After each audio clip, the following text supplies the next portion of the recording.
Hello, this is Dr. Rahman Beckwith, and I integrate positive psychology and spirituality to create unique approaches to wellness. Today, I want to talk to you about a very important topic, which affects most people at one time or another in varying degrees. This is the topic of allergies. Now, I'm not an allergist, but I do know that allergies can be life-threatening potentially in some cases, so it's a discussion worth having, especially since psychological factors are often associated with allergic reactions and illnesses in general. So today we'll talk about how to heal allergies and the secrets behind them. So first of all, there's a word, psychosomatic. That means there's a physical illness that a person has or some other manifestation, such as an allergy or a condition, and it is caused or aggravated by a mental factor. It could be internal conflict or stress, which is aggravating this person and causing this physical manifestation to be exasperated. In any case, there is an interaction of body and mind, and I would argue that we can never get away from that. The mind is always related to the body. There's no getting away from that. All aspects of your life have an integration of body and mind. We can't get the mind out of the body, so therefore they are linked. Now, how does this relate to allergies? Well, first, let's understand it in the bigger picture.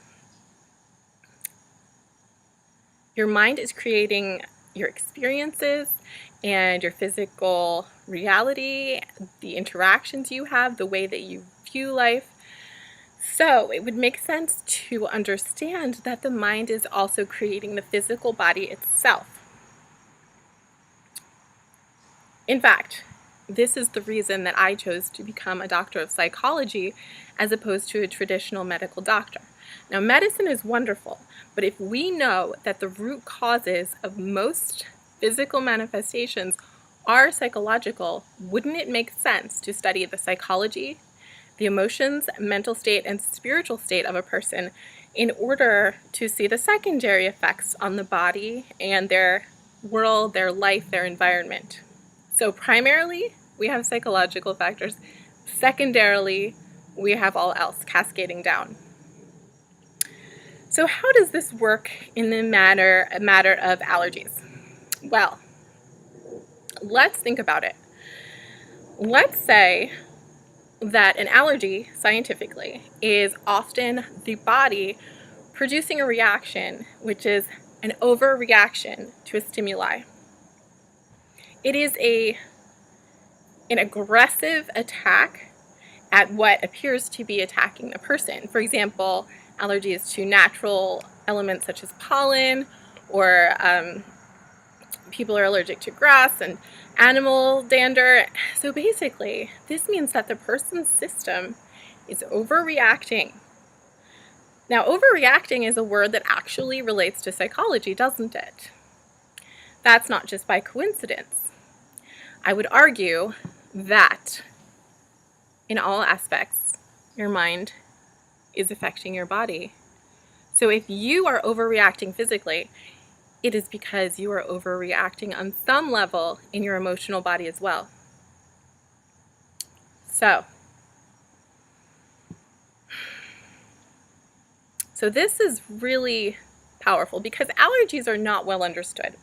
The medical community has not found a cure-all for these things. In fact, some people cannot get rid of allergies and just have to suffer through them. But I would argue that you don't have to suffer. That potentially, if you do the work that I'm about to teach you, you could, in fact, lessen or overcome your allergies. Now, this is not a promise. This is a hope for you. But I do have a colleague who thought she would never be free of her daily allergic reactions and the asthma that was induced by them. But she overcame it with her emotional increase. The state that she was in emotionally increased due to her spiritual work, her inner work. And if you're interested in a meditation that she knows and that I have taught many people, I would go to my video called Zikr breathing meditation. It's an instructional video, which is actually 3 parts, and it can help you to meditate, which is one of the first steps. But today, you can watch that video after this one. I will teach you something else first. This is going to be a pragmatic psychological exercise, which I have developed to help you overcome your allergies. So all you need is a sheet of paper, okay? And you'll have 4 columns. And the first column will be the symptom, and we'll do an example so you understand. The second column is the apparent stimuli. So that would be the thing that you believe causes you to have the symptom. Third column is your feeling towards the stimuli, and the fourth column is a better feeling that you could have. So you can get out your sheet of paper and start now. So an example would be 1, the symptom. Let's say someone has an allergy to dust or pollen from nature and has an aggressive immune response. Okay, they are overreacting to dust, for example. So if we look at the words in this particular situation, we see the words aggressive response, we see overreacting. So it's possible, as it is with many situations that involve swelling, hives, or other type of reactions, that the person may be having suppressed anger or shame or other emotions. And these negative emotions can sit in the body until they eventually manifest physically. Now, let's go to column 2 for this individual. Let's say the apparent stimuli is a basement full of items that's gathering dust. Their family has acquired a lot of items, and it's just causing some allergies. Okay, the next column. Current feeling towards the stimuli. Let's say in this case it's anger towards the members of family for collecting and hoarding too many items. Now, a better feeling in the fourth column towards the stimuli, better feeling could be appreciation of the fun times that were had collecting the memorabilia, and gratitude that they're not wasteful people, and that what they need is always available to them, and feelings of optimism regarding the possibility of cleaning and organizing that basement space. So, if you watch the progression, you can see that there was potentially a negative emotion that was sitting in the person's space, and that they consciously were able to transform that into a positive perspective. And if they could maintain that positive perspective permanently and replace the negative feelings, then the sensitivity that they have towards the stimuli could be diminished. And the body would ideally demonstrate this by diminishing the reactions that were going on. So, another example might be a similar, situation. There might be mold in the bathrooms, let's say. So the person might have, let's say their reaction is breathing problems related to mold. And then they have the bathroom as their second column, the stimuli and the mold. The third one might be actually current feeling of, why doesn't my family clean up the bathroom better? They don't care about me. And a better feeling would be, I can have someone come and do a demolding of the bathroom, and my family does so much. They always clean the kitchen, or they, organize the closets, whatever. It's in each person's case, all of the stimuli, the feelings, and the triggers, and the better feelings will be unique, because what feels good to one person might not feel good to someone else. But the point is, we can't walk around with feelings that are destroying us.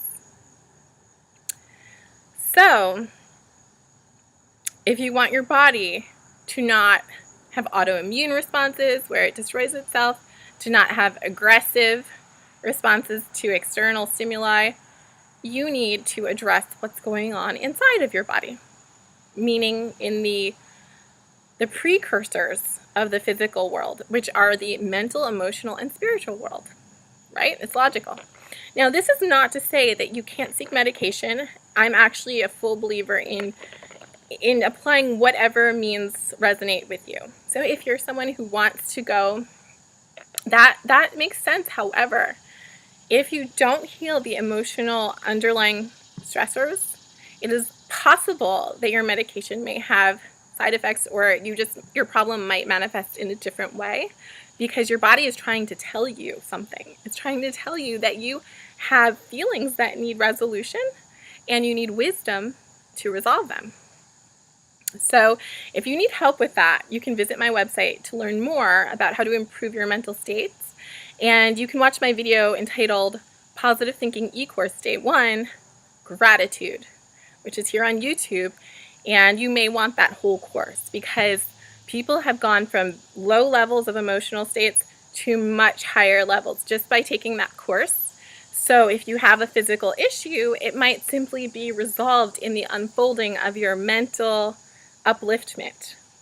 So I encourage you to work on that and contact me if you need that or any other guidance about these issues. Now, people talk about dietary changes, and I do think that diet can affect your body, of course. So eliminating things such as sugar or dairy or other irritants can cause allergies to be reduced. But again, emotions are often the reason that we seek out certain foods. So your emotional state may make you go eat that chocolate or that pizza or whatever it is.